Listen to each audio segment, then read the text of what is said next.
Hi, it's Nero here.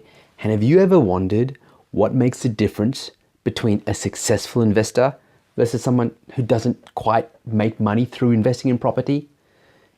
Ever since I started investing in property back in 2002, I've been absolutely obsessed with trying to find out why some people succeed and why some people don't. In fact, the other day I was speaking to an investor who had 16 investment properties. Now, the moment I hear someone's got more than 10, I want to interview them, I want to meet them, I want to learn from them, because when you consider, according to RP data, that only 5.5% of people have 3 or more properties and only 1% have 5 or 6 or more, when someone has 16, I want to know what they did. I want to know how they think, and I want to be able to then get better at my own investing and also share that information with you. And what this person told me mirrored everything I've heard from the dozens of other successful investors I've learned from and interviewed from. And if I guess I could sum it down to 3 major points. What is it that makes a successful investor versus someone who doesn't quite make it? Well, number 1, they understand that capital growth is the focus for investing and that capital growth is achievable at almost any time, but not in the same market. So what does that mean? Well, it was like I was meeting this gentleman, he's an elderly gentleman, he said, mate, there's capital growth definitely available to you. But if someone thinks they're going to make money in Sydney right now, when you've had, well, consider it, our median price point, he said, was $650, which is pretty much bang on, about 4 years ago. Today it's worth about $1 million.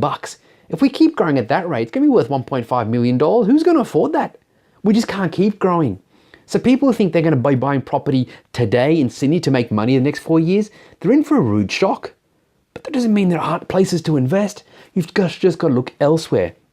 And it was quite direct about it, but it shows that property investors who have made it, how looking at the market of Australia as a market and looking at the different markets around the country, rather than just saying Sydney, Sydney, Sydney all the time, or even worse, sometimes just their local suburb. So always, I would say, look for capital growth, make it your focus, but understand it's not always going to be available in your local backyard. Secondly, what I found from all successful property investors is that they understand that property investing is a team sport. They don't try and do it alone. The guy I was speaking to, he said, man, I'm busy doing what I do at work. I enjoy what I do. I don't have time to research the market and know where everything is happening and where the growth spots are and when to maybe even exit a market that I've bought into, because sometimes markets do change.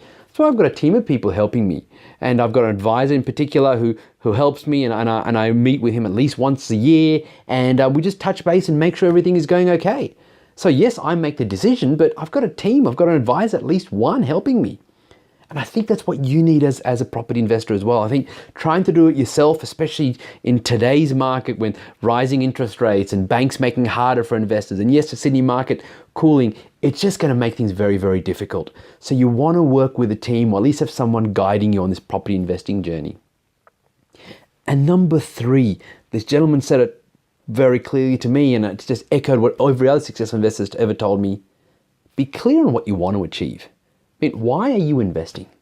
Ultimately, a house is just bricks and mortar and maybe on some land, but that's not what you're looking for. It's got to be a vehicle for something. What is it that you want to invest? Why do you want to get into property or grow your property portfolio? Because once you understand where you want to get to, and then you know where you're at, then it's easy to sort of put a plan to get there. And this gentleman, he was what he called a passive investor. He just bought property in good capital growth locations, had it grow in value, and then he said, when I had some equity, I leveraged and bought again. He said he didn't want to renovate, buy and sell and do all that stuff, because he said, look, he's busy as it is with his kids, and now grown up, obviously, but it just didn't make sense for him to have to spend his time.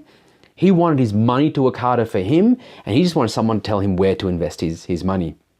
And I really think that if you're going to be a property investor and you want capital growth, that's the way to look at it. If you want to start dabbling in renovating or subdividing or whatever else, look, all power to you, that's great.